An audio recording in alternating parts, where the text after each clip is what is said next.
నమస్తే, welcome to mid day news. నేను ప్రియా శర్మ. బులెటిన్లో ముందుగా హెడ్లైన్స్ చూద్దాం. తెలంగాణ ఇన్ఛార్జ్ గవర్నర్గా రాధాకృష్ణన్ ప్రమాణం. హాజరైన సీఎం రేవంత్.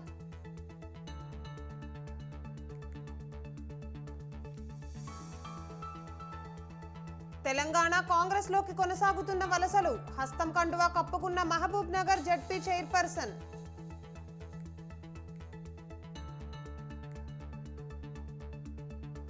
జగన్ 5 ఏళ్ల పాలనలో ప్రజలు నరకం చూశారు. వైసీపీ ప్రభుత్వంపై లోకేష్ ఫైర్.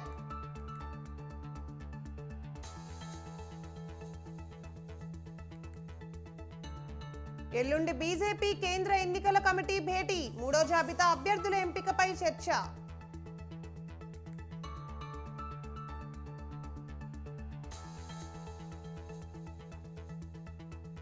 ప్రపంచ సంతోషకర దేశాల జాబితా రిలీజ్. టాప్ లో ఫిన్లాండ్, 166వ స్థానంలో భారత్.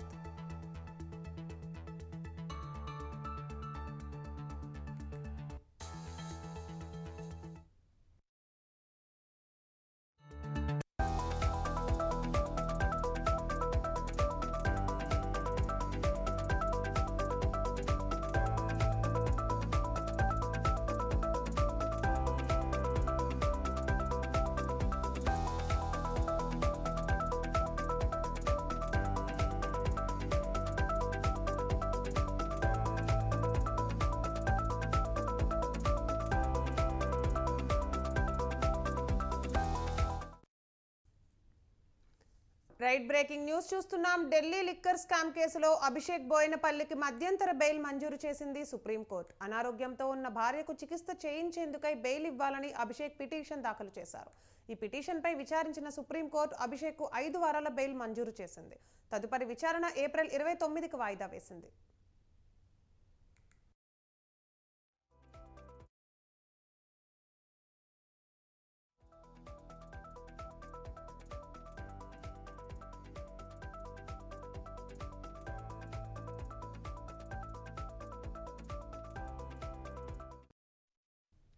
అభిషేక్కు షరతులతో కూడిన బెయిల్ మంజూరు చేసింది సుప్రీంకోర్టు. పాస్పోర్ట్ సరెండర్ చేయాలని ఆదేశించింది.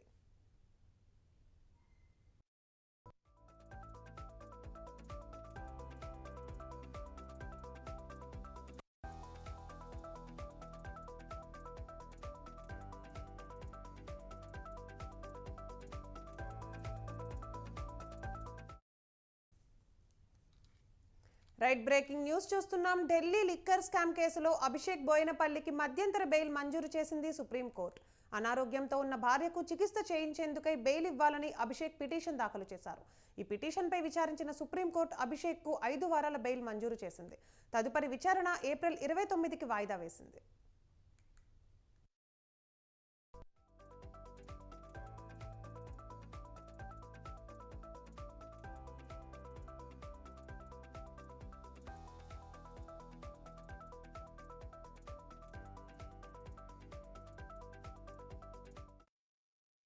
అభిషేక్కు షరతులతో కూడిన బెయిల్ మంజూరు చేసింది సుప్రీంకోర్టు. పాస్పోర్ట్ సరెండర్ చేయాలని ఆదేశించింది.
రైట్ బ్రేకింగ్ న్యూస్ చూస్తున్నాం. సీఎం రేవంత్ రెడ్డిపై కేటీఆర్ పలు ఆరోపణలు చేశారు.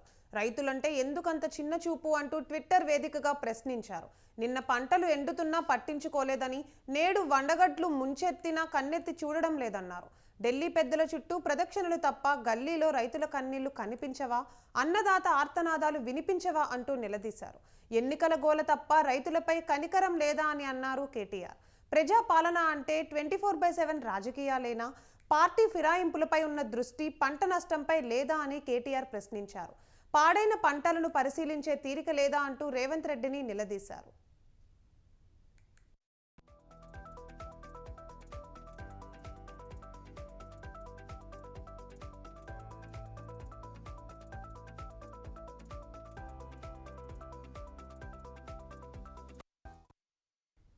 రైట్, బ్రేకింగ్ న్యూస్ చూస్తున్నాం. సీఎం రేవంత్ రెడ్డిపై కేటీఆర్ పరువు ఆరోపణలు చేశారు. రైతులంటే ఎందుకంత చిన్న చూపు అంటూ ట్విట్టర్ వేదికగా ప్రశ్నించారు. నిన్న పంటలు ఎండుతున్నా పట్టించుకోలేదని, నేడు వడగండ్లు ముంచెత్తినా కన్నెత్తి చూడడం లేదన్నారు.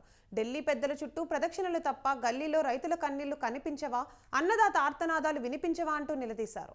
ఎన్నికల గోల తప్ప రైతులపై కనికరం లేదా అని అన్నారు కేటీఆర్. ప్రజాపాలన అంటే 24/7 రాజకీయాలేనా, పార్టీ ఫిరాయింపులపై ఉన్న దృష్టి పంట నష్టంపై లేదా అని కేటీఆర్ ప్రశ్నించారు. పాడైన పంటలను పరిశీలించే తీరిక లేదా అంటూ రేవంత్ రెడ్డిని నిలదీశారు.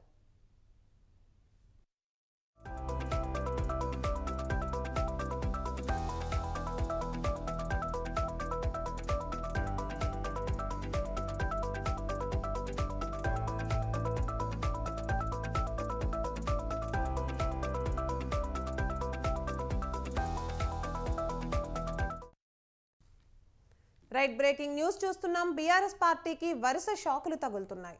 ఇన్నాళ్ళు నమ్మిన బంటుల్లా ఉన్న నేతలు ఒక్కొక్కరిగా ఇతర పార్టీల్లో చేరిపోతున్నారు.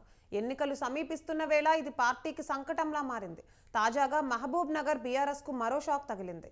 మాజీ MLA Mahabubnagar ZP chairperson Swarna Sudhakar Reddy Congress లో చేరారు. ముఖ్యమంత్రి రేవంత్ రెడ్డి సమక్షంలో కాంగ్రెస్ కండువా కప్పుకున్నారు.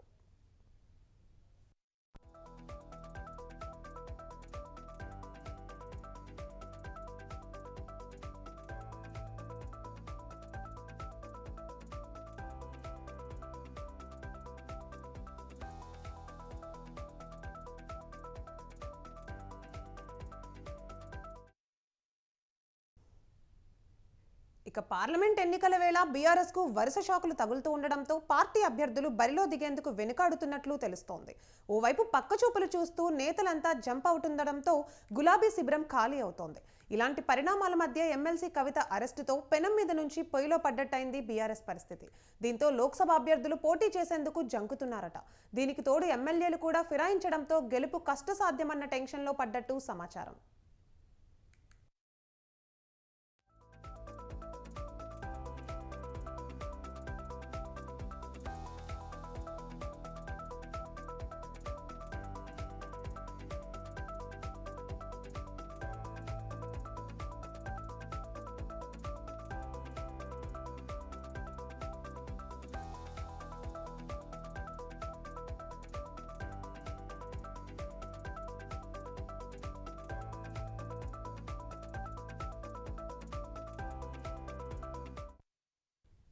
ఇక ఇప్పటి వరకు 11 మంది లోక్సభ అభ్యర్థులను ప్రకటించింది బీఆర్ఎస్. ఇందులో చేవెళ్ల నుంచి రంజిత్ రెడ్డి ప్రకటించినా పోటీ చేయనని తేల్చి చెప్పేసి ఆయన ఇటీవలే కాంగ్రెస్ తీర్థం పుచ్చుకున్నారు.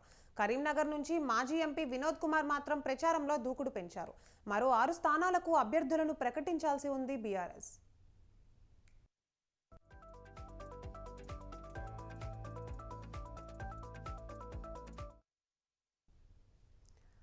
రైట్, ఇక ఇదే అంశంపై మరింత సమాచారం మా ప్రతినిధి సవీన్ లైవ్ లో అందిస్తారు. సవీన్, చెప్పండి, బీఆర్ఎస్ కు షాకులు తగులుతున్నాయి, ఒక్కొక్కరుగా కాంగ్రెస్ పార్టీలో చేరుతున్నారు, దానిపైన పూర్తి అప్డేట్స్ ఏంటి?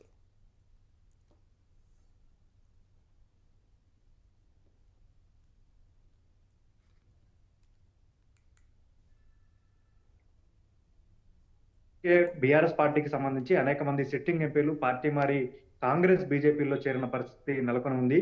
ముఖ్యంగా 11 మంది లోక్సభ అభ్యర్థులను ప్రకటించినప్పటికీ చేవెళ్ల లోక్సభ స్థానం నుంచి కాసాని జ్ఞానేశ్వర్ ముదిరాజును బీఆర్ఎస్ పార్టీ అభ్యర్థిగా ప్రకటించింది. కానీ కాసాని జ్ఞానేశ్వర్ ముదిరాజు మాత్రం ఎన్నికల్లో పోటీ చేయడానికి వెనకడుగు వేస్తున్నట్లుగా ప్రచారం జరుగుతోంది. ఇప్పటికే బీఆర్ఎస్ పార్టీకి సంబంధించినటువంటి సిట్టింగ్ ఎంపీలు, ఎమ్మెల్యేలు కాంగ్రెస్ పార్టీలో చేరతారనే ప్రచారం జరుగుతున్న నేపథ్యంలో ఒకవేళ నియోజకవర్గానికి సంబంధించినటువంటి సిట్టింగ్ ఎమ్మెల్యేలు పార్టీ మారితే లోక్సభ ఎన్నికల్లో కార్యకర్తలు కావచ్చు ఓట్లు తక్కువగా వస్తాయనే భావన బీఆర్ఎస్ పార్టీ తరఫున పోటీ చేస్తున్న అభ్యర్థుల్లో నెలకొని ఉందని చెప్పుకోవచ్చు. అదే విధంగా ఇంకా 6 లోక్సభ స్థానాలకు సంబంధించి నాగర్ కర్నూలు నుంచి ఆర్ఎస్ ప్రవీణ్ కుమార్ ను బీఆర్ఎస్ పార్టీ బరిలోకి దింపబోతుందనే ప్రచారం జరుగుతోంది. మెదక్ నుంచి వంటేరు ప్రతాప్ రెడ్డిని బరిలోకి దింపబోతున్నారన్న ప్రచారం జరుగుతోంది. నల్గొండ, భువనగిరి పార్లమెంట్ స్థానాలకు సంబంధించి కసరత్తు జరుగుతోంది. నల్గొండ స్థానానికి కంచర్ల కృష్ణారెడ్డి పేరును ఖరారు చేస్తారని బీఆర్ఎస్ వర్గాల్లో ప్రచారం జరుగుతోంది. భువనగిరి పార్లమెంట్ స్థానానికి మాత్రం జిట్టా బాలకృష్ణారెడ్డితో పాటు జోదిమెట్ల బాలరాజ్ యాదవ్, అదేవిధంగా బూడిద భిక్షమయ్య గౌడ్, ఇట్లా ఈ ముగ్గురు నేతల పేర్లు భువనగిరి పార్లమెంట్ నియోజకవర్గానికి సంబంధించి బీఆర్ఎస్ అధినేత కసరత్తులు చేస్తున్నట్లుగా ప్రచారం జరుగుతోంది. ఇప్పటి వరకైతే ప్రకటించిన 11 మంది లోక్సభ అభ్యర్థులు కరీంనగర్ నుంచి బోయినపల్లి వినోద్ కుమార్ మాత్రమే విస్తృతంగా బీఆర్ఎస్ పార్టీ తరఫున ప్రచారం చేస్తున్న పరిస్థితి అయితే మనకు కనబడుతోంది. మిగిలిన అభ్యర్థులు మాత్రం డైలమాలో ఉన్నట్లుగా తెలుస్తోంది. ఖమ్మం ఎంపీగా సిట్టింగ్ ఎంపీ నామా నాగేశ్వరరావు పేరును బీఆర్ఎస్ పార్టీ అధినేత కేసీఆర్ ప్రకటించినప్పటికీ ప్రధానంగా ఆంధ్రప్రదేశ్ రాష్ట్రంలో జనసేన, తెలుగుదేశం, బీజేపీ కూటమి ఏర్పడి అక్కడ అసెంబ్లీ ఎన్నికలు, పార్లమెంట్ ఎన్నికల్లో పోటీ చేస్తున్నందున తెలంగాణలో ఖమ్మం లోక్సభ స్థానం తెలుగుదేశం పార్టీకి ఇవ్వాలని టీడీపీ అధినేత నారా చంద్రబాబు నాయుడు బీజేపీ అధిష్టానాన్ని కోరినట్లుగా తెలుస్తోంది. చివరి నిమిషంలో ఖమ్మం లోక్సభ సీటు తెలుగుదేశానికి బీజేపీ కేటాయిస్తే నామా నాగేశ్వరరావు అక్కడ అభ్యర్థిగా పోటీ చేస్తారనే ప్రచారం మాత్రం విస్తృతంగా జరుగుతున్న ప్రచారం రాజకీయ వర్గాల్లో నెలకొనుంది. ఇట్లా బీఆర్ఎస్ పార్టీ 11 మంది లోక్సభ అభ్యర్థులను ప్రకటించినప్పటికీ ఎంతమంది లోక్సభ ఎన్నికల నాటికి కేసీఆర్ బీఫామ్ ఇచ్చే నాటికి బీఆర్ఎస్ పార్టీలో ఎంతమంది ఉంటారు, ఎంతమంది పార్టీ మారుతారనే ఉత్కంఠ మాత్రం నెలకొనుంది. మరోవైపు బీఆర్ఎస్ ఎమ్మెల్సీ కేసీఆర్ కుమార్తె కల్వకుంట్ల కవిత ఢిల్లీ లిక్కర్ స్కామ్ కేసులో అరెస్ట్ కావడంతో కూడా బీఆర్ఎస్ నేతల్లో నిస్తేజంతో పాటు టెన్షన్ నెలకొని ఉందని చెప్పుకోవచ్చు. ఇప్పటికే కరీంనగర్ లోక్సభ స్థానం నుంచి బీఆర్ఎస్ పార్టీ తరఫున బోయినపల్లి వినోద్ కుమార్ ఒక్కరే విస్తృతంగా ప్రచారం చేస్తున్నారు. మిగిలిన అభ్యర్థులను ప్రకటించినప్పటికీ స్థానికంగా ఉన్నటువంటి ఎమ్మెల్యేలు, ఎమ్మెల్సీలతో పాటు మాజీ ఎమ్మెల్యేల ఇళ్లకు వెళ్లి లోక్సభ ఎన్నికల్లో మాకు సపోర్ట్ చేయాలి, మీరు పార్టీలో కొనసాగితేనే మేము ఎన్నికల బరిలో ఉంటామంటూ కూడా ఆయా నియోజకవర్గాలకు సంబంధించి లోక్సభ అభ్యర్థులు నేతల దృష్టికి తీసుకెళ్తున్న పరిస్థితి మనకు కనబడుతోంది. అసెంబ్లీ ఎన్నికల్లో ఓడిపోయిన తర్వాత బీఆర్ఎస్ పార్టీకి సంబంధించి 11 మంది అభ్యర్థులను ప్రకటించిన చివరి నిమిషం వరకు ఎవరికి బీఫామ్ ఇచ్చే వరకు పార్టీలో ఉంటారా ఉండరనే టెన్షన్ మాత్రం బీఆర్ఎస్ అధినేత కేసీఆర్ లో నెలకొని ఉందని చెప్పుకోవచ్చు. ప్రధానంగా ఇప్పటివరకైతే బీఆర్ఎస్ పార్టీ అధినేత లోక్సభ ఎన్నికలపై దృష్టి సారించలేదు.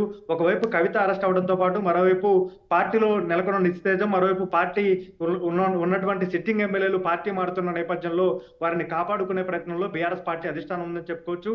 ఒకవైపు మెదక్ లోక్సభ స్థానంతో పాటు కరీంనగర్, పెద్దపల్లి, నాగర్ కర్నూల్, అదేవిధంగా ఆదిలాబాద్ ఈ లోక్సభ స్థానాలపైనే దృష్టి కేంద్రీకరించి బీఆర్ఎస్ పార్టీ ఎంపీ అభ్యర్థుల విజయానికి కృషి చేయాలంటూ బీఆర్ఎస్ పార్టీ అధిష్టానం నుంచి నేతలకు సంకేతాలు వెళ్ళినట్లుగా బీఆర్ఎస్ పార్టీ వర్గాల్లో ప్రచారం జరుగుతోంది. మిగిలిన లోక్సభ స్థానాల్లో కాంగ్రెస్, బీజేపీ మధ్య పోటీ ఉంటుందని బీఆర్ఎస్ పార్టీ భావిస్తున్న నేపథ్యంలో అక్కడ అభ్యర్థులు, ప్రచారాలు, అదేవిధంగా ఎన్నికలు మే 13వ తేదీ ఉన్నాయి కాబట్టి ఈ 2 నెలల్లో కాంగ్రెస్ పార్టీ ప్రభుత్వ వైఫల్యాలను మాత్రమే బీఆర్ఎస్ పార్టీ ఎన్నికల బరిలో దిగే అవకాశం మాత్రం మనకు స్పష్టంగా కనబడుతోంది. Right, thank you for the update సవిన్.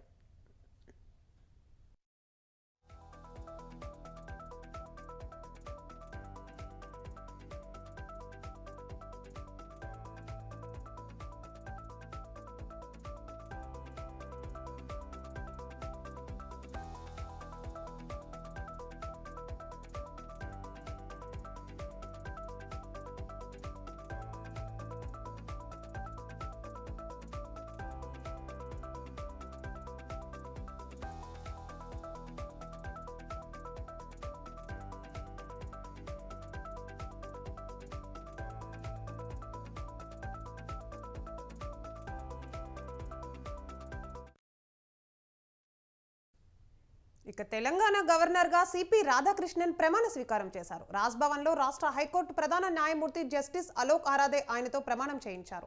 ప్రస్తుతం జార్ఖండ్ గవర్నర్గా ఉన్న రాధాకృష్ణన్ అదనంగా తెలంగాణ బాధ్యతలను స్వీకరించారు. తమిళిసై రాజీనామా నేపథ్యంలో రాష్ట్రపతి ద్రౌపది ముర్ము ఆయన్ను నియమించారు. ఈ ప్రమాణ స్వీకార కార్యక్రమానికి సీఎం రేవంత్ రెడ్డి, పలువురు మంత్రులు, ప్రజాప్రతినిధులు హాజరయ్యారు. Of the Governor of Telangana and will, to the best of my ability, preserve, protect and defend the Constitution and the law, and that I will devote myself to the service and well-being of the people of Telangana.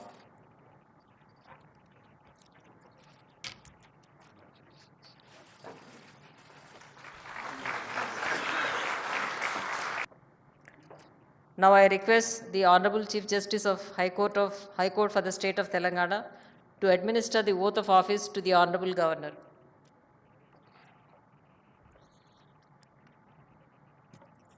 I, I, Chandravaram Ponusami Radhakrishnan, do swear in the name of God that I will faithfully discharge the functions of the Governor of Telangana and will, to the best of my ability, preserve, protect, and defend the Constitution and the law, and that I will devote myself to the service and well-being of the people of Telangana. 1957 మే 4న జన్మించిన CP Radhakrishnan తమిళనాడులోని కోయంబత్తూర్ లోక్సభ స్థానం నుంచి 2 సార్లు BJP తరపున ఎంపీగా ఎన్నికయ్యారు. Tamil Nadu BJP రాష్ట్ర అధ్యక్షుడిగాను పనిచేశారు.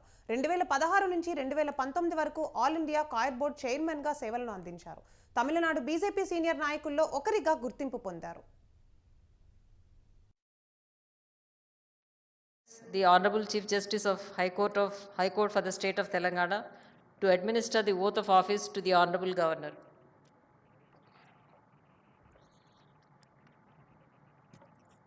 I, Chandravaram Ponusami Radhakrishnan, do swear in the name of God that I will faithfully discharge the functions of the Governor of Telangana and will, to the best of my ability, preserve, protect, and defend the Constitution and the law, and that I will devote myself to the service and well-being of the people of Telangana.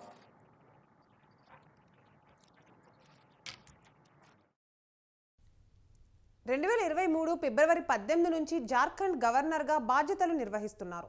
తెలంగాణతో పాటు Puducherry lieutenant గవర్నర్గాను ఆయనకు అదనపు బాధ్యతలను అప్పగించారు. 2 చోట్ల పూర్తి స్థాయి గవర్నర్లను నియమించేంత వరకు సిపి రాధాకృష్ణన్ బాధ్యతలు నిర్వర్తిస్తారు. ఇప్పటి వరకు తెలంగాణ గవర్నర్లుగా పనిచేసిన నరసింహం, తమిళిసై సౌందరరాజన్తో పాటు ప్రస్తుతం బాధ్యతలు చేపట్టిన సిపి రాధాకృష్ణన్ ముగ్గురు తమిళనాడు వారే.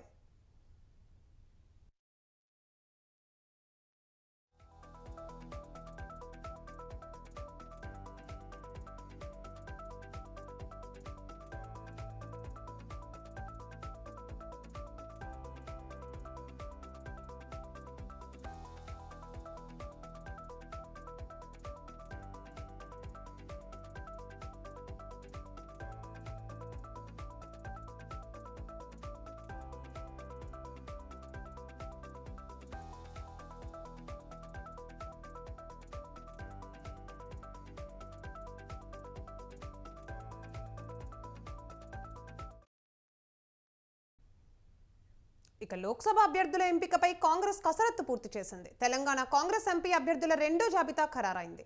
ఇప్పటికే 4 అభ్యర్థుల పేర్లను ప్రకటించింది ఏఐసిసి. మరో 8 మంది అభ్యర్థులతో రెండో జాబితాను సిద్ధం చేసింది.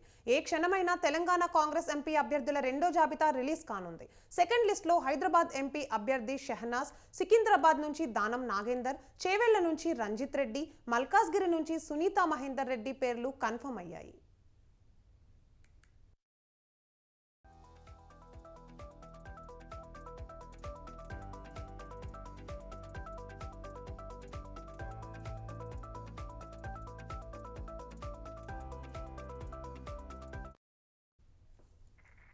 ఇక భువనగిరి నుంచి పైర్ల శేఖర్ రెడ్డి, ఆదిలాబాద్ అభ్యర్థిగా డాక్టర్ సుమలత, వరంగల్ అభ్యర్థిగా పుసనూరి దయాకర్, పెద్దపల్లి నుంచి గడ్డం వంశీ, మెదక్ నుంచి నీలం మధు పేర్లు వినిపిస్తున్నాయి. నాగర్ కర్నూల్, కరీంనగర్, ఖమ్మం, నిజామాబాద్లో టికెట్ కోసం నేతల మధ్య పోటీ కొనసాగుతోంది.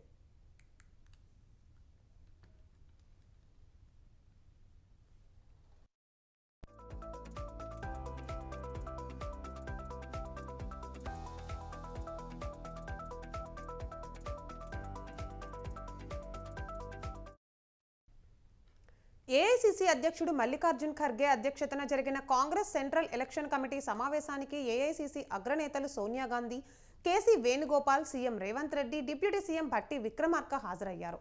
కర్ణాటక, తెలంగాణ, గుజరాత్, మధ్యప్రదేశ్, చండీగఢ్, సిక్కిం, వెస్ట్ బెంగాల్, అండమాన్, అరుణాచల్ ప్రదేశ్ రాష్ట్రాల లోక్సభ అభ్యర్థులపై కసరత్తు చేశారు.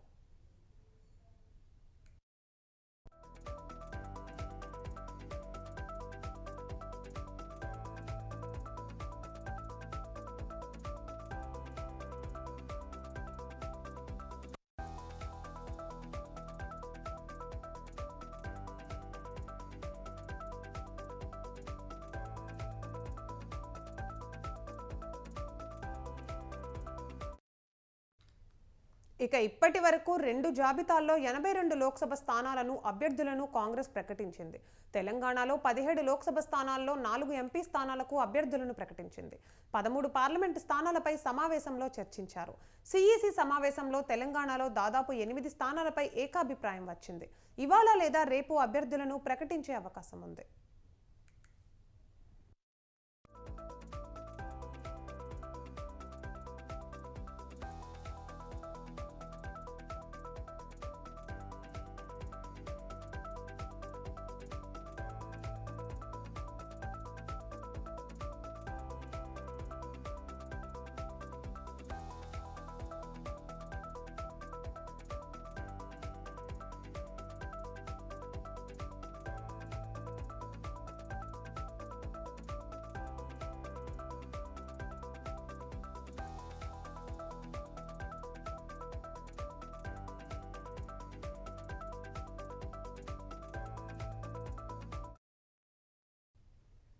ఇక వచ్చే ఎన్నికల్లో వైసీపీ తరపున ఎన్నికల ప్రచారం నిర్వహించే టాలీవుడ్ స్టార్స్ ఎవరు?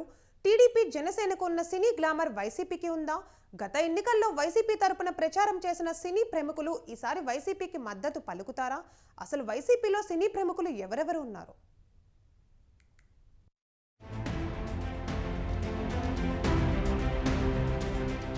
రాష్ట్ర రాజకీయాలకు సినీ నటులకు విడదీయరాని సంబంధం ఉంది. సినీ స్టార్లు ప్రచారంలో పాల్గొంటే ఎంతో కొంత ప్లస్ అవుతుందని అన్ని రాజకీయ పార్టీలు భావిస్తూ ఉంటాయి. అందుకే ప్రతి ఎన్నికల సమయానికి తమ పార్టీ తరపున ప్రచారం చేసేందుకు టాలీవుడ్ సెలబ్రిటీలను రంగంలోకి దింపడం ఆనవాయితీగా వస్తోంది. ఏపీ రాజకీయాలకు వస్తే టీడీపీకి సినీ గ్లామర్ ఎక్కువగా ఉంది. ప్రస్తుతం టాలీవుడ్ అగ్ర హీరోల్లో ఒకరైన నందమూరి బాలకృష్ణ టీడీపీ ఎమ్మెల్యేగా ఉన్నారు. మరోవైపు యూత్ లో ఓ రేంజ్ లో ఫాలోయింగ్ ఉండి టాప్ పొజిషన్ లో ఉన్న పవన్ కళ్యాణ్ జనసేన పార్టీ అధినేతగా ఉన్నారు. దీంతో కూటమి పార్టీలకు ఇటు పవన్ అటు బాలయ్య ఎలక్షన్ క్యాంపెయిన్ చేయనున్నారు.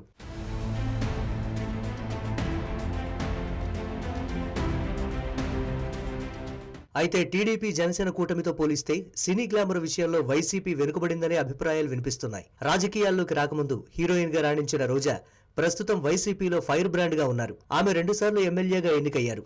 ప్రస్తుతం జగన్ కేబినెట్ లో మంత్రిగా కూడా ఉన్నారు. అయితే రోజా మినహా ఆ పార్టీలో ప్రస్తుతం చెప్పుకోదగ్గ సినీ నటులు ఎవరూ లేకపోవడం మైనస్ గా మారిందనే అభిప్రాయాలు వ్యక్తమవుతున్నాయి. గత ఎన్నికల్లో చాలా మంది నటులు వైసీపీ తరపున ఎన్నికల ప్రచారం నిర్వహించారు. పోసాని కృష్ణమురళి, అలీ, మోహన్ బాబు, జయసుధ, 30 ఇయర్స్ ఇండస్ట్రీ పృథ్వీతో పాటు మరికొంతమంది చిన్నా చితకా నటులు ప్రతిపక్షాలకు వ్యతిరేకంగా ప్రచారం నిర్వహించారు. వారి గ్లామర్ కూడా కొంతవరకు యాడ్ కావడంతో వైసీపీకి తిరుగులేని మెజారిటీ సాధించి గత ఎన్నికల్లో అధికారంలోకి వచ్చింది. అయితే ఈ మధ్యకాలంలో వైసీపీకి మోహన్ బాబు, పృథ్వీ, జయసుధ, జీవితా రాజశేఖర్ దంపతులు దూరమయ్యారు.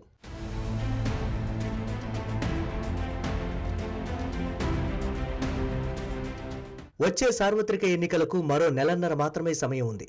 ఈసారి ఎన్నికల్లో టీడీపీ, జనసేన, బీజేపీ కలిసి పోటీ చేస్తున్నాయి. టీడీపీ, జనసేన కలిసి పోటీ చేస్తూ ఉండడంతో ఆ పార్టీకి కావలసినంత సినీ గ్లామర్ తోడైంది. బాలకృష్ణ, పవన్ కళ్యాణ్ కు ఇండస్ట్రీలో ఉన్న ఫ్యాన్ ఫాలోయింగ్ గురించి ప్రత్యేకంగా చెప్పనవసరం లేదు. ఈ నేపథ్యంలో ఈ మల్టీ స్టార్స్ కి కౌంటర్ గా వైసీపీ కూడా క్రేజీ యాక్టర్స్ ని రంగంలోకి దింపాలని భావిస్తున్నట్లు చెప్తున్నారు. అయితే ఈ మధ్యకాలంలో వైసీపీకి ఇండస్ట్రీ నటుల నుంచి పెద్దగా సానుకూల స్పందన రావడం లేదని చర్చ జరుగుతోంది. ముఖ్యంగా సినిమా టికెట్ల విషయంలో ప్రభుత్వం తీసుకున్న నిర్ణయంపై సినీ పెద్దలు అసంతృప్తిగా ఉన్నారనే టాక్ వినిపిస్తోంది.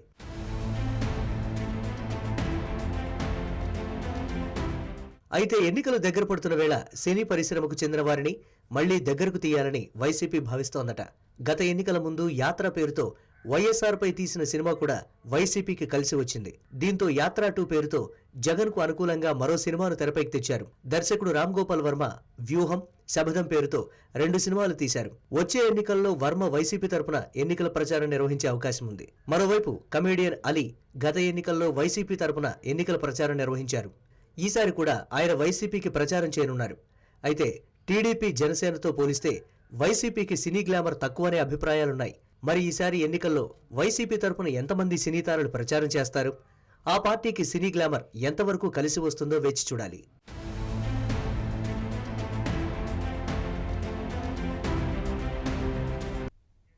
ఇక ఎన్నికల ప్రచార సభలు, సమావేశాలు, ఇతర కార్యక్రమాల కోసం ముందస్తు అనుమతి పొందాలన్నారు Hyderabad GHMC commissioner Ronald Rose, CP Kothakota Srinivas. ఈ నేపథ్యంలోనే గుర్తింపు పొందిన రాజకీయ పార్టీల ప్రతినిధులతో అధికారులు సమావేశం నిర్వహించారు. ఎన్నికల ప్రచారంలో చిన్నపిల్లలు ఉండకూడదని, నిబంధనలు అతిక్రమిస్తే చర్యలు తప్పవని హెచ్చరించారు.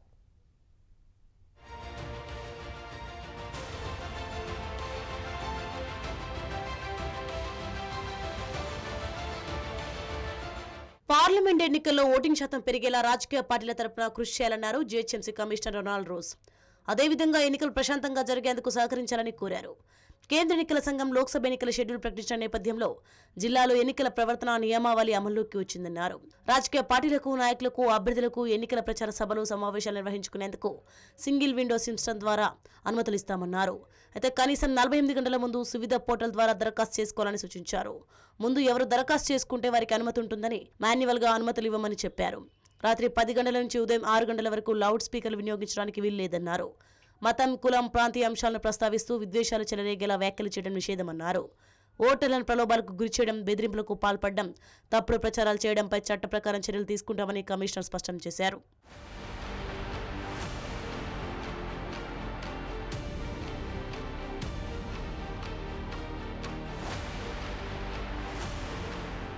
ఆలయాలు, మసీదులు, చర్చిలు, ప్రార్థన స్థలాల్లో ప్రచారం నిర్వహించరాదన్నారు.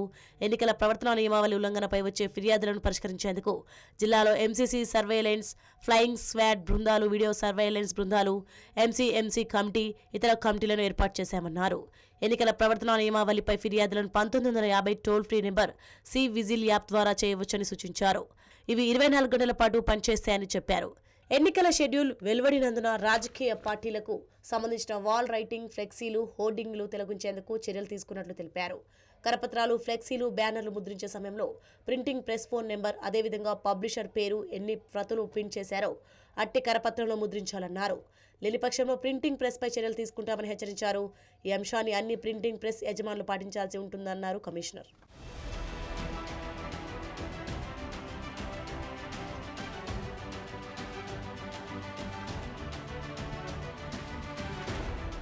అలాగే ఎన్నికల ప్రచార ప్రకటనలో కరపత్రాలు ముద్రించే అంశాలు, ఇతర ప్రచార అంశాలకు సంబంధించి తప్పనిసరిగా ఎంసీ ద్వారా ముందస్తుగానే అనుమతి తీసుకోవాలన్నారు కమిషనర్. ఎన్నికల ప్రవర్తన నియమావళిని ఉల్లంఘిస్తే ప్రజా ప్రాతినిధ్యం చట్టం 1951 ప్రకారం చర్యలు తీసుకునే అవకాశం ఉంటుందని హెచ్చరించారు. దీన్ని పరిగణలోకి తీసుకుని సజావుగా ఎన్నికల నిర్వహణకు ప్రతి ఒక్కరూ సహకరించాలని కోరారు. ఎన్నికల సంఘం నిర్దేశించిన రేట్ చార్ట్ ప్రకారం ఎన్నికల వ్యయాన్ని లెక్కించడం జరుగుతుందన్నారు. సూదే యాప్ ద్వారా అసెంబ్లీ సెగ్మెంట్ల వారీగా అనుమతులు ఇస్తామని చెప్పారు. ఫారం 7, 8 క్లెయిమ్స్ అండ్ అబ్జెక్షన్ మార్చి 23 వరకు తీసుకుంటామన్నారు. ఫారం 6 మాత్రం చివరి నామినేషన్ 10 రోజుల ముందు వరకు తీసుకుంటామన్నారు.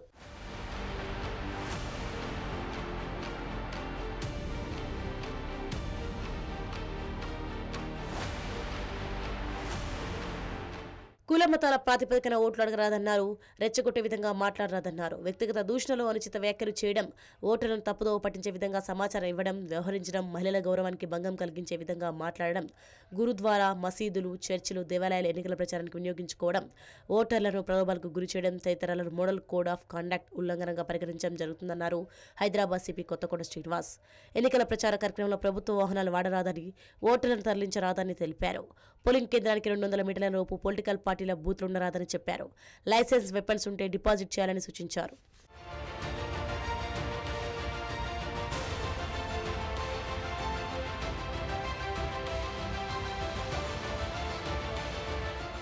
లోక్సభ ఎన్నికల్లో హైదరాబాద్ జిల్లా కీలకమన్నారు. చిన్న జిల్లా అయినప్పటికీ సికింద్రాబాద్, హైదరాబాద్ పార్లమెంట్ సెగ్మెంట్లు కీలకమైనవంటూ ఆయా పార్టీలకు అధికారులు తెలియజేశారు. నిబంధనలు పాటించాలని, లేదంటే ఎలక్షన్ కమిషన్ చర్యలు తప్పవని హెచ్చరించారు.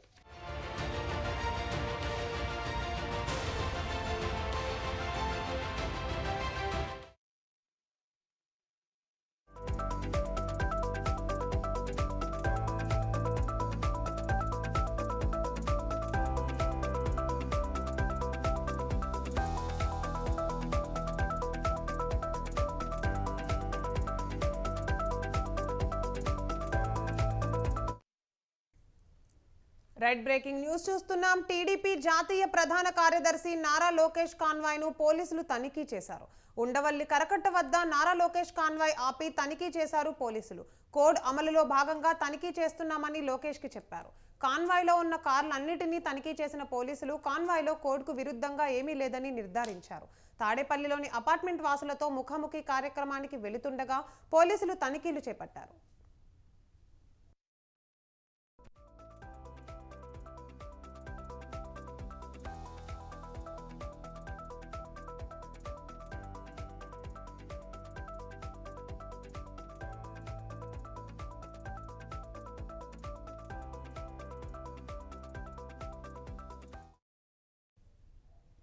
రైట్ బ్రేకింగ్ న్యూస్ చూస్తున్నాం. టీడీపీ జాతీయ ప్రధాన కార్యదర్శి నారా లోకేష్ కాన్వాయ్ను పోలీసులు తనిఖీ చేశారు. ఉండవల్లి కరకట్ట వద్ద నారా లోకేష్ కాన్వాయ్ ఆపి తనిఖీ చేపట్టారు పోలీసులు. కోడ్ అమలులో భాగంగా తనిఖీ చేస్తున్నామని లోకేష్కి చెప్పారు. కాన్వాయ్లో ఉన్న కార్లన్నిటినీ తనిఖీ చేసిన పోలీసులు కాన్వాయ్లో కోడ్కు విరుద్ధంగా ఏమీ లేదని నిర్ధారించారు. తాడేపల్లిలోని అపార్ట్మెంట్ వాసులతో ముఖాముఖి కార్యక్రమానికి వెళుతుండగా పోలీసులు తనిఖీలు చేశారు.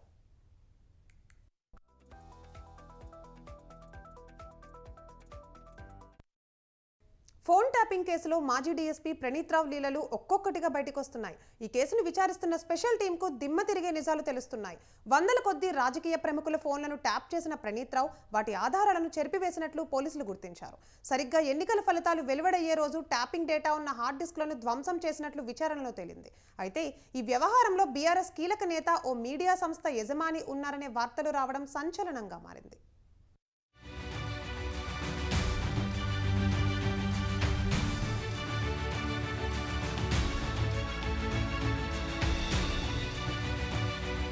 ఫోన్ ట్యాపింగ్ కేసులో మాజీ డీఎస్పీ ప్రణీత్రావు విచారణ కొనసాగుతుంది. ఈ కేసును విచారిస్తున్న స్పెషల్ టీం కు దిమ్మ తిరిగి నిజాలు తెలుస్తున్నాయి. ప్రణీత్రావు సీక్రెట్ ఆపరేషన్స్ చిట్టా ఒక్కొక్కటిగా బయటపడుతుంది. వందల సంఖ్యలో రాజకీయ ప్రముఖుల ఫోన్లను ప్రణీత్రావు ట్యాప్ చేసినట్లు తెలుస్తుంది. ట్యాపింగ్ డేటాను సేకరించిన హార్డ్ డిస్క్లను ధ్వంసం చేసి వికారాబాద్ అడవుల్లో పారేసినట్లు ప్రణీత్రావు ఒప్పుకున్నట్లుగా సమాచారం. అయితే ఎన్నికల ఫలితాల రోజున మొత్తం 42 హార్డ్ డిస్క్లను ధ్వంసం చేసినట్లు పోలీసులు ప్రాథమికంగా నిర్ధారణకు వచ్చారు. దీంతో అడవులో పడేసిన డివైస్లను స్వాధీనం చేసుకునేందుకు పోలీసులు ప్రయత్నిస్తున్నారు.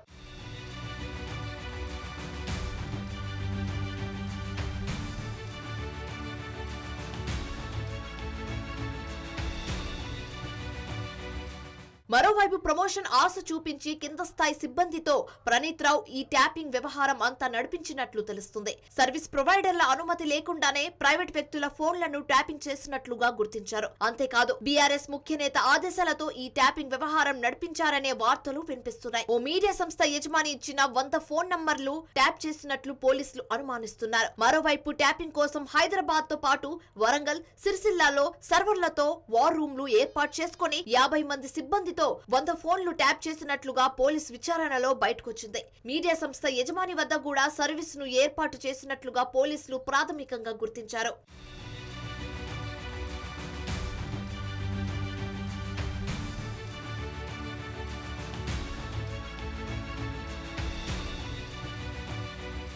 ఎస్ఐబి కేంద్రంగా ప్రణీత్రావు ఓ ప్రైవేట్ నెట్వర్క్ ను ఆపరేట్ చేసినట్లుగా దర్యాప్తులో వెల్లడైంది. సీక్రెట్ ఆపరేషన్స్ లో 2 ఇన్స్పెక్టర్లు, 4 ఎస్ఐ స్థాయి అధికారులు పనిచేస్తున్నట్లు పోలీసులు గుర్తించారు. వీరంతా గత ప్రభుత్వ పెద్దలు, ఉన్నతాధికారులకు నమ్మకమైన వ్యక్తులని సమాచారం. ఎస్ఐబి ఆపరేషన్స్ ఏమాత్రం బయటకు రాకుండా ఉండేలా నెట్వర్క్ ఏర్పాటు చేసినట్లు గుర్తించారు. దీంతో 2 వరంగల్ సీఐలను పోలీసులు అదుపులోకి తీసుకున్నారు. వారిని రహస్య ప్రాంతానికి తరలించి ప్రశ్నిస్తున్నట్లు సమాచారం. వీరు నోరు విప్పితే ఎలాంటి విషయాలు బయటకు రాబోతున్నాయనేది ఆసక్తికరంగా మారింది.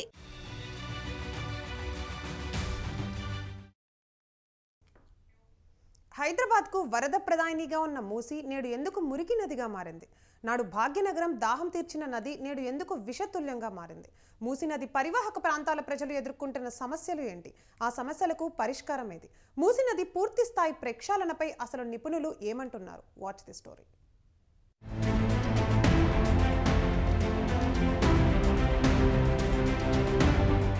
తెలంగాణలో ఇతర నదులకు లేని ప్రాధాన్యత మూసీ నదికి ఉంది. తెలంగాణ భూభాగంలో ప్రవహిస్తున్న నదులు దాదాపుగా ఇతర రాష్ట్రంలో పుట్టి తెలంగాణ మీదుగా ఇతర రాష్ట్రాలకు ప్రవహిస్తాయి. కానీ మూసీ నది మాత్రం తెలంగాణలో పుట్టి తెలంగాణలోనే అంతమవుతుంది. అనంతగిరి ఎత్తైన కొండంలో వర్షాల నీటి సమూహంగా మారి నదిగా మారుతుంది. వికారాబాద్, చేవెళ్ల, రాజేంద్రనగర్, ఉప్పల్, అంబర్పేట్, గౌరెల్లి, భువనగిరి, సూర్యాపేట, నల్గొండ వరకు ఈ నది ప్రవహిస్తుంది. దాదాపు 270 కిలోమీటర్లకు పైగా 8 జిల్లాల మీదుగా వెళ్తుంది. ఈ మూసీ నది రాజేంద్రనగర్ పరిధిలో హిమాయత్ సాగర్, ఉస్మాన్ సాగర్ రెండుగా చీలి ప్రవహిస్తుంది. ఈ మూసీ ఇది ఏదైతే వికారాబాద్ లో ప్రారంభమవుతుందో వికారాబాదు, చేవెళ్ళ, ఆ విధంగా రాజేంద్ర నగర్ నుంచి ప్రవహించి అది మన హైకోర్టు ముందు నుంచి అక్కడి నుంచి దాదాపుగా ఏంటంటే అంబర్పేట, ఉప్పలు, భువనగిరి, నల్గొండ, సూర్యాపేట 2 జిల్లాల మధ్య నుంచి చేరుకుంటుంది. వికారాబాద్తో ప్రారంభమైతే సూర్యాపేట, నల్గొండ కాబట్టి మొత్తం 8 జిల్లాల పరిధి ఇందులో ఉంది. నిజాం పరిపాలన కాలం 1980లో వచ్చిన అకాల వర్షాలతో హైదరాబాద్ ముంపుకు గురైంది. పెద్ద ఎత్తున ఆస్తి, ప్రాణ నష్టం జరిగింది. ముంపును నివారించేందుకు నిజాం మోక్షగుండం విశ్వేశ్వరయ్య ప్రణాళికల మేరకు ఉస్మాన్ సాగర్, హిమాయత్ సాగర్లు నిర్మించి హైదరాబాద్ను ముంపు బారి నుంచి తప్పించారు. ఈ ప్రాజెక్టులు ముంపును నివారించడంతో పాటు నీటిని నిల్వ చేసుకోవడానికి ఎంతో ఉపయోగపడుతున్నాయి. అలా నిల్వ చేసిన నీళ్లు జంట నగరాల ప్రజలకు సాగు, తాగునీరుగా ఉపయోగపడేవి. కానీ ప్రస్తుతం అనంతగిరి నుంచి హైదరాబాద్ చేరేలోపు క్రమంగా విషతుల్యం అవుతున్నాయి మూసీ నీళ్లు.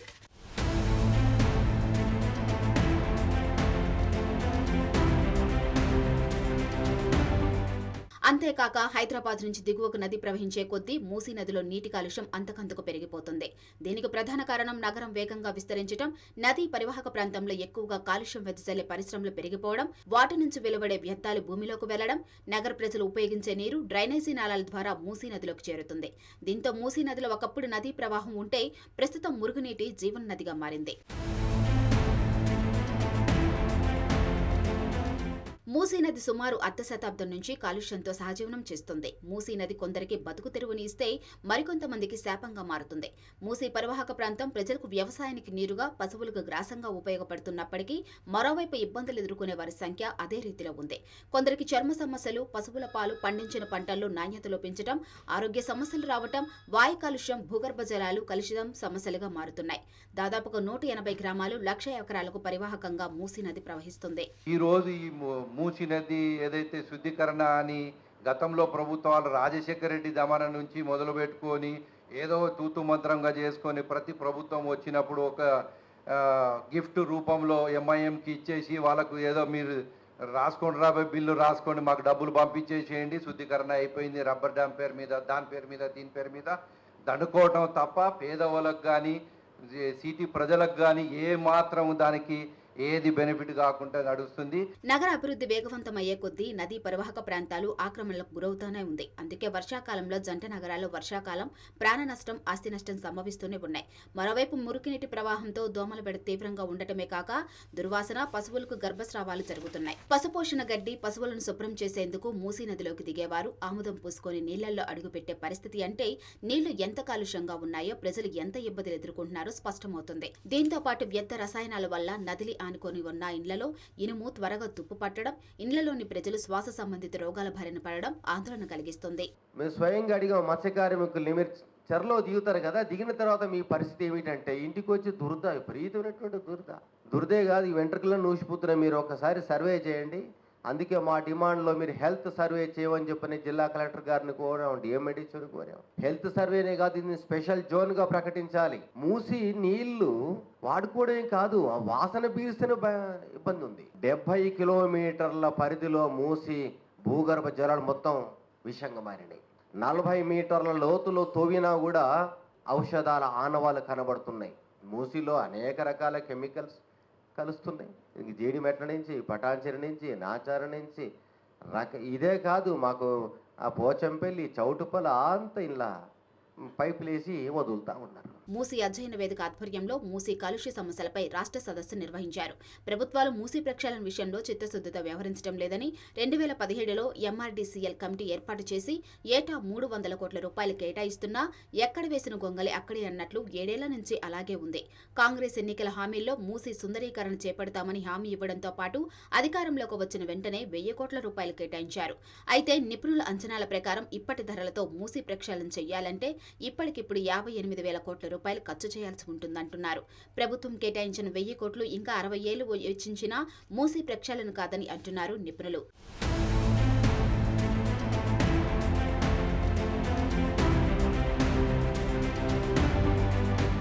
మూసీ ప్రక్షాళన అంశం ఇప్పటిది కాదని ఇది 2.5 దశాబ్దాల క్రితమే మొదలైంది.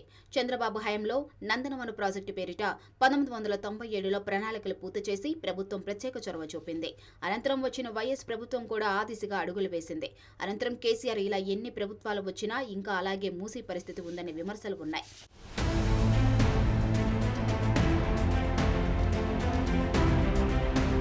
ప్రస్తుతం మూసీ నీటి శుద్ధి కోసం తక్కువ సంఖ్యలో ఎస్టీపీలు ఉపయోగిస్తున్నారు. వీటి సంఖ్యను 31కి పెంచాలని సూచించారు. ప్రతిరోజు 1900 MLDలు నీటిని శుద్ధి చేయగలిగితే ప్రక్షాళన వేగవంతమైనట్లేనని అంటున్నారు. మరోవైపు మూసీ ఇరువైపులా 50 ఫీట్ల లోపు ఉన్న ఇండ్లను మార్కు చేయడం పట్ల వారందరూ నిర్వాసితులయ్యే ప్రమాదం ఉందని సిపిఎం సిటీ సెక్రటరీ శ్రీనివాస్ చెప్పారు. ఎస్టీపీల పనితీరు ఎంత ఉంది, ఏ మేరకు అవి ట్రీట్మెంట్ అవుతుంది, ఒక 1900 MLDల మురుగునీటిని ప్రతిరోజు శుభ్రం చేయగలిగే పరిస్థితి వస్తే మూసీ అనేది పరిశుభ్రంగా మారుతుంది. కానీ అంత స్థాయిలో అంత కెపాసిటీలో కావాల్సిన ఎస్టీపీల ఏర్పాటు జరగాలి. మురుగునీరు ఒకవైపు, కెమికల్ పొల్యూషన్ ఒకవైపు, సిటీలో ఉన్న ఇండస్ట్రియల్ పొల్యూషన్ అంతా మూసీలోకి వస్తుంది. అది కూకట్పల్లి నుంచి, జీడిమెట్ల నుంచి, బటాన్ చెరువు నుంచి పైప్ లైన్ లేచి పైపుల్లోనే వస్తున్నాయి. అవన్నీ వచ్చి అంబర్పేట దగ్గర కంప్లీట్గా మూసీలో కలిసిపోతున్నాయి. మూసీ నుంచి విముక్తి కలగాలంటే నదీ ప్రక్షాళన చేస్తూనే భువనగిరి నుంచి దిగువ ప్రాంతాల ప్రజలకు త్రాగు, సాగునీరు అందించేందుకు గోదావరి నీరు బస్వాపూర్ రిజర్వాయర్ ద్వారా, మరోవైపు శామీర్పేట నుంచి బీబీనగర్ మీదుగా భువనగిరి, సూర్యాపేటలకు కెనాల్స్ నిర్మించాలన్నారు. ఇక కృష్ణానది నీటిని వికారాబాద్, రాజేంద్రనగర్ పరిసర ప్రాంతాలకు అందించేలా ఏర్పాట్లు చేయాలన్నారు. మూసీ నది కాలుష్య సమస్య కొందరికి మాత్రమే పరిమితం కాదని, పరోక్షంగా ఎందరో ఇబ్బందులు పడుతున్నారన్నారు. దీనిపై పెద్ద ఎత్తున పోరాటం చేయాలని ఎన్నికల అనంతరం అఖిలపక్ష సమావేశం నిర్వహించాలని భావిస్తున్నారు సిపిఎం నేతలు.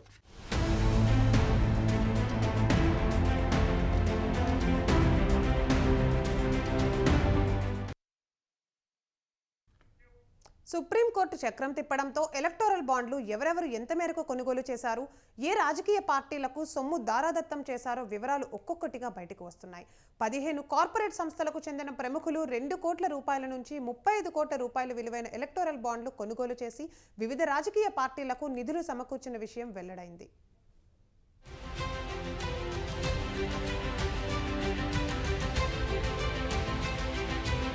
ఎలక్టోరల్ బాండ్ల కొనుగోలులో బడా కార్పొరేట్ సంస్థల యజమానులదే పెద్దపీట. 2019 ఏప్రిల్ నుంచి 2024 జనవరి వరకు 333 మంది 358.91 కోట్ల విలువైన బాండ్లను కొనుగోలు చేసినట్లు భారత ఎన్నికల సంఘం విడుదల చేసిన ఎలక్టోరల్ బాండ్ డేటా వెల్లడించింది. ఇందులో బడా కార్పొరేట్ సంస్థలతో సంబంధం ఉన్న 15 మంది ప్రముఖుల వాటా 158 కోట్ల 65 లక్షల రూపాయల మేరకు ఉంది.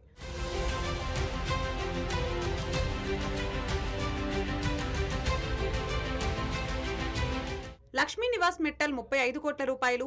ప్రపంచంలోని అతిపెద్ద ఉక్కు తయారీ సంస్థ ఆర్సెలర్ మిట్టల్ CEO లండన్లో ఉంటారు. ఈ సంస్థ ఆస్తులే 1,670 కోట్ల రూపాయలు. లోక్సభ ఎన్నికల సందర్భంగా 2019 ఏప్రిల్ 18న మిట్టల్ ఈ బాండ్లను కొనుగోలు చేశారు. లక్ష్మీదాస్ వల్లభదాస్ మర్చెంట్ 25 కోట్ల రూపాయలు. రిలయన్స్ ఇండస్ట్రీస్ లిమిటెడ్లో చార్టర్ అకౌంట్ అయిన merchant, Reliance life sciences private limited, Reliance info solution private limited, Reliance global management services limited, Reliance media transmission private limited సహా అనేక ఇతర కంపెనీలలో డైరెక్టర్. ఆయన గతంలో రిలయన్స్ వెంచర్స్ లిమిటెడ్ డైరెక్టర్గా కూడా పనిచేశారు.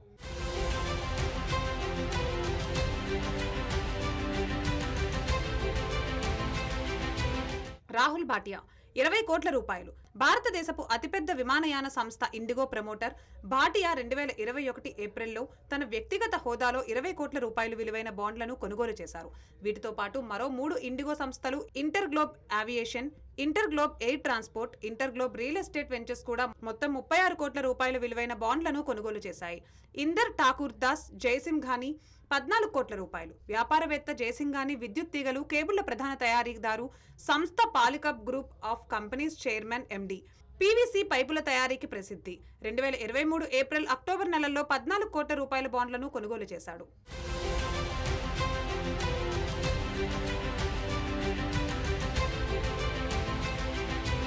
రాజేష్ మన్నాలాల్ అగర్వాల్ 13 కోట్ల రూపాయలు.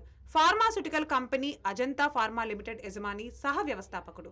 2022 జనవరి నుంచి 2023 అక్టోబర్ మధ్య అగర్వాల్ 13 కోట్ల రూపాయల బాండ్లను కొనుగోలు చేయగా ఆయన సంస్థ 4 కోట్ల విలువైన బాండ్లను కొనుగోలు చేసిన కార్పొరేట్ సంస్థగా వేర్వేరు చూపించారు.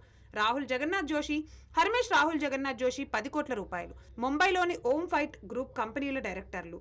ముంబైకి చెందిన ఓం గ్రూప్ ప్రధానంగా అంతర్జాతీయ లాజిస్టిక్స్ సరుకు రవాణా చేసే సంస్థ. వీరు 2022 జనవరి 2023 నవంబర్లో బాండ్లను కొనుగోలు చేశారు.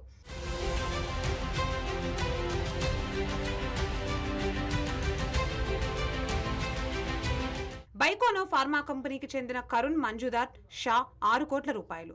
మైనింగ్ బిజినెస్ కు చెందిన ఇంద్రాణి పాఠక్ 5 కోట్ల రూపాయల బాండ్లు కొనుగోలు చేశారు. యోధా గ్రూప్ చైర్మన్ దేవాన్సా ల్యాబ్ సంస్థ చైర్మన్ కంచర్ల సుధాకర్ 5 కోట్ల రూపాయల ఎలక్టోరల్ బాండ్లను 2023 ఏప్రిల్ 12న కొనుగోలు చేశారు. కోల్కతాకు చెందిన సీరాక్ infra project director Abhijit Mishra 4 కోట్ల 25 లక్షల రూపాయల విలువైన బాండ్లు కొనుగోలు చేశారు.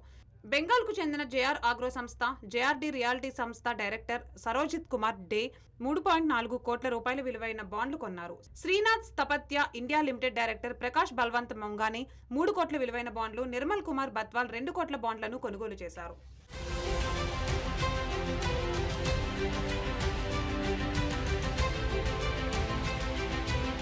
ఎలక్టోరల్ బాండ్లపై ప్రత్యేక యూనికోడ్తో పాటు వివరాలను ఎన్నికల సంఘానికి వెల్లడించాలని స్టేట్ బ్యాంక్ ఆఫ్ ఇండియాను సుప్రీంకోర్టు ఆదేశించడం భారతీయ పారిశ్రామిక వాణిజ్య సంస్థల ప్రయోజనాలపై ప్రభావితం చూపుతుందని associated chambers of commerce and industry of India సుప్రీంకోర్టుకు తెలిపింది.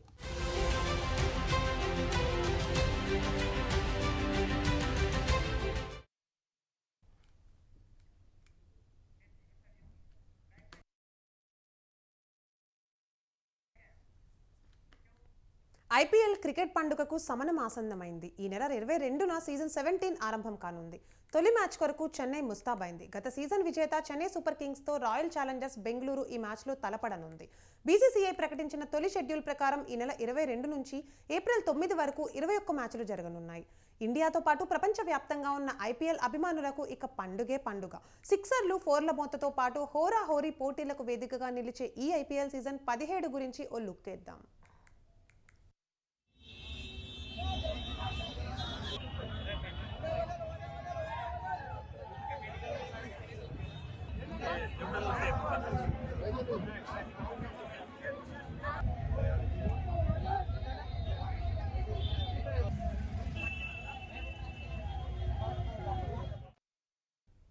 బీసీసీఐ ప్రకటించిన తొలి షెడ్యూల్ ప్రకారం 21 మ్యాచ్లు వివిధ రాష్ట్రాల్లో జరగనున్నాయి. ఈ నెల 22 నుంచి ఏప్రిల్ 9 వరకు ఈ పోటీలకు ఆయా రాష్ట్రాలు ఆతిథ్యం ఇవ్వనుండగా 2024 ఐపీఎల్ టైటిల్ కొరకు 10 జట్లు పోటీ పడుతున్నాయి. తొలి షెడ్యూల్లో సన్ రైజర్స్ హైదరాబాద్ 4 మ్యాచ్లు ఆడనుంది. 4గింట్లో 2 మ్యాచ్లు హైదరాబాద్లో జరుగుతాయి. ఈ నెల 27న చెన్నై సూపర్ కింగ్స్, ఏప్రిల్ 5న ముంబై ఇండియన్స్తో సన్ రైజర్స్ తలపడనుంది.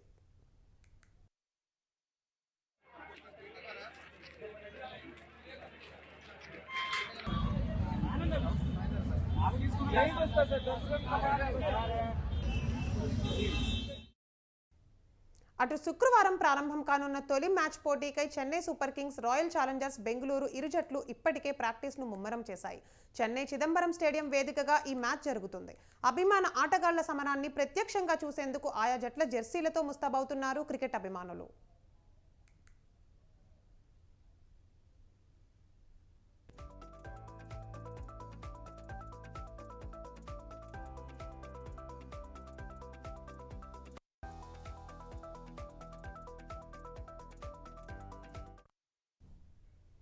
ఈ ఏడాది టీ20 వరల్డ్ కప్ ఉండడంతో ఇందులో ప్రతిభ చాటిన ఆటగాళ్లకు వరల్డ్ కప్లో ఆడే ఛాన్స్ దక్కనుంది. అటు కోట్లు వెచ్చించి వేలంలో కొనుగోలు చేసిన ప్లేయర్స్పై అభిమానుల్లో భారీ అంచనాలు ఉన్నాయి. ఆస్ట్రేలియా ప్లేయర్ మిచెల్ స్టార్క్ను కోల్కతా నైట్ రైడర్స్ లీగ్ చరిత్రలోనే 24.75 కోట్ల ఆధిక్యత ధరకు సొంతం చేసుకుంది. ఆస్ట్రేలియా సారథి కమిషనర్ను 20.50 కోట్లు ఎస్ఆర్హెచ్ సొంతం చేసుకుంది. జట్టుకు కెప్టెన్గా ప్రకటించింది.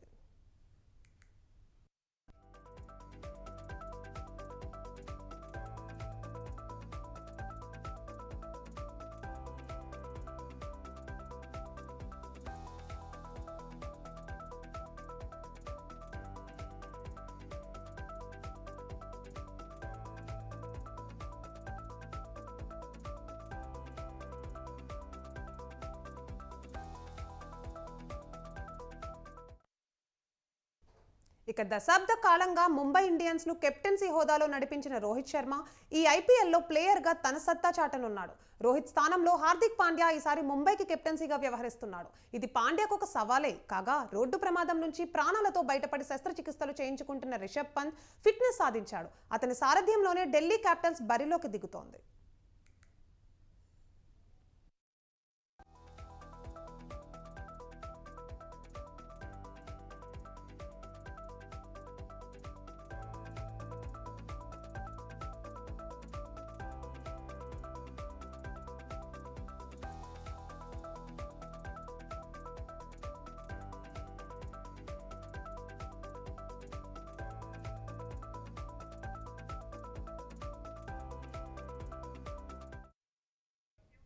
ఇక ఈ ఐపీఎల్ సీజన్లో కొత్త టెక్నాలజీని బీసీసీఐ తీసుకురానున్నట్లు తెలుస్తోంది. ఎంపైర్లు సరైన నిర్ణయాలు తీసుకోలేకపోతున్నారన్న విమర్శలకు చెక్ చెప్పేలా స్మార్ట్ రిప్లే సిస్టమ్ను ప్రవేశపెట్టనుంది. అయితే దీని అమలుపై బీసీసీఎల్ అధికారికంగా ప్రకటన చేయాల్సి ఉంది.